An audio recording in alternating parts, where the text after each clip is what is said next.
بسم اللہ الرحمن الرحیم۔ ناظرین السلام علیکم ورحمۃ اللہ وبرکاتہ۔ تلنگانہ میں بلدی انتخابات 22 جنوری کو ہوں گے۔ انتخابی مہم کے خاتمے کے بعد تمام سیاسی جماعتیں اب اشتہارات سے مقابلہ کر رہی ہیں۔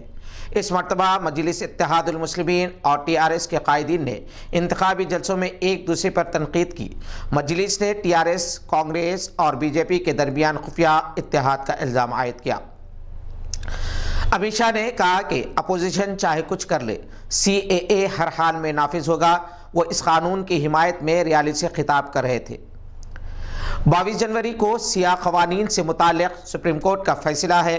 کئی فریقین نے سیاہ قوانین کے جواز کو عدالت عالیہ میں چیلنج کیا ہے۔ ان قوانین کے خلاف عوامی احتجاج ملک کے گوشے گوشے میں ہو رہا ہے۔ دیکھنا ہے کہ سپریم کورٹ کا فیصلہ ان قوانین کے حق میں ہوتا ہے یا ان کے نفاذ میں التوا کا حکم دیا جاتا ہے۔ اگر سپریم کورٹ کا فیصلہ بابری مسجد کے فیصلے جیسا ہوگا تو اس کے بعد بھی کیا احتجاج جاری رہے؟ یہ ایک سوالیہ نشان ہے۔ لکھنؤ میں گھنٹہ گھر پر سیاہ قوانین کے خلاف احتجاج کرنے والی خواتین اور لڑکیوں میں مشہور شاعر منور رانا کی 2 لڑکیاں بھی شامل ہیں، جن کے خلاف اتر پردیش حکومت نے مقدمہ دائر کیا اور انہیں گرفتار کر لیا ہے، جس کی ہر گوشے سے مذمت کی جا رہی ہے۔ اتر پردیش پولیس نے احتجاجیوں سے کمبل بھی چھینے اور ان کا سامان بھی لوٹا اور پرامن احتجاج کرنے والی خواتین پر دنگے کا الزام بھی عائد کیا۔ یہی وجہ ہے کہ دہلی اور UP پولیس ساری دنیا میں ہندوستان کی رسوائی کا سبب بن گئی ہے۔ اب دیکھنا ہے کہ UP حکومت اکھلیش یادو کی بیٹی ٹینا یادو کے خلاف بھی مقدمہ درج کرتی ہے یا نہیں، جس نے CAA کے خلاف احتجاج میں حصہ لیا۔ کانگریس کے سینئر قائد اور سپریم کورٹ کے وکیل مسٹر کپل سبل نے وزیر اعظم مسٹر نریندر مودی سے کہا کہ وہ دن رات پاکستان کا خواب دیکھنا چھوڑ دیں اور ملک کے حالات اور مسائل کو حل کرنے پر توجہ دیں۔ NDTV سے بات چیت کرتے ہوئے کپل سبل نے CAA، NPR اور NCR کو غیر آئینی قرار دیا۔ انہوں نے مردم شماری کی حمایت کی، تاہم NPR کو غیر ضروری قرار دیا۔ پاکستان میں ان دنوں روٹی کی قیمت میں بے تحاشا اضافہ بتایا جا رہا ہے۔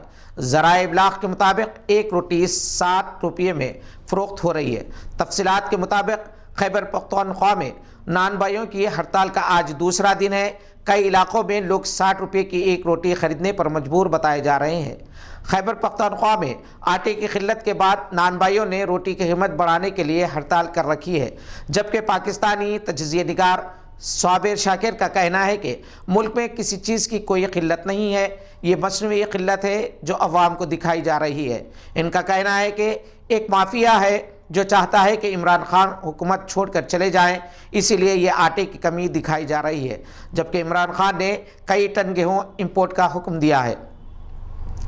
لیبیا میں جنگ کے خاتمے کے لیے جرمنی میں ہونے والی برلن کانفرنس میں عالمی رہنماؤں نے عزم ظاہر کیا ہے کہ لیبیا میں ہر قسم کی بیرونی مداخلت کو روکنا ہوگا اور فریقین کو ہتھیاروں کی فراہمی روکنے کی اقوام متحدہ کی پابندی پر عمل درآمد یقینی بنانا ہوگا۔ Berlin conference German chancellor Angela miracle کی میزبانی میں منعقد ہوئی، جس میں ترک صدر رجب طیب اردوغان، روسی صدر ولادیمیر پوٹن اور فرانس کے صدر میکروں دیگر عالمی رہنماؤں نے شرکت کی۔ فرانسیسی خبر رساں ادارے AFP کے مطابق عالمی رہنما لیبیا کے متحارب گروپوں کو ایک مستقل امن معاہدے پر راضی کرنے میں کامیاب نہ ہو سکے۔ واضح رہے کہ لیبیا میں وزیر اعظم فیاض السراج کی حکومت ہے، جس کو اقوام متحدہ تسلیم کرتی ہے، جبکہ ان کے مخالف فوجی کمانڈر خلیفہ حفتر ہیں۔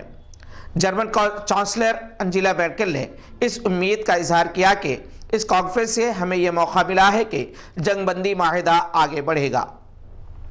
یہاں یہ بات قابل ذکر ہے کہ سن 2011 میں لیبیا کے سابقہ حکمراں کرنل معمر قذافی کی نیٹو کی کارروائی میں ہلاکت کے بعد ملک میں خانہ جنگی کی صورتحال ہے۔ سعودی وزیر تعلیم ڈاکٹر حمد آل شیخ نے کہا ہے کہ سرکاری اسکولوں میں بچوں کو انگریزی کی تعلیم پہلی کلاس سے دی جائے گی۔ انہوں نے کہا کہ 2 سال کے بعد پہلی کلاس سے انگریزی لازمی ہو جائے گی۔ ابتدائی کلاسوں میں انگریزی تعلیم نہ دینے کے نتائج کے سلسلے میں انہوں نے کہا کہ یہ تجربہ اچھا نہیں تھا۔ اس سے قبل سعودی عرب میں 4تھی کلاس سے انگریزی کی تعلیم دی جاتی تھی۔ وزیر تعلیم نے کہا کہ تعلیمی نصاب کا دوبارہ جائزہ لیا جا رہا ہے، اسے وقت کے ساتھ ہم آہنگ کیا جائے گا۔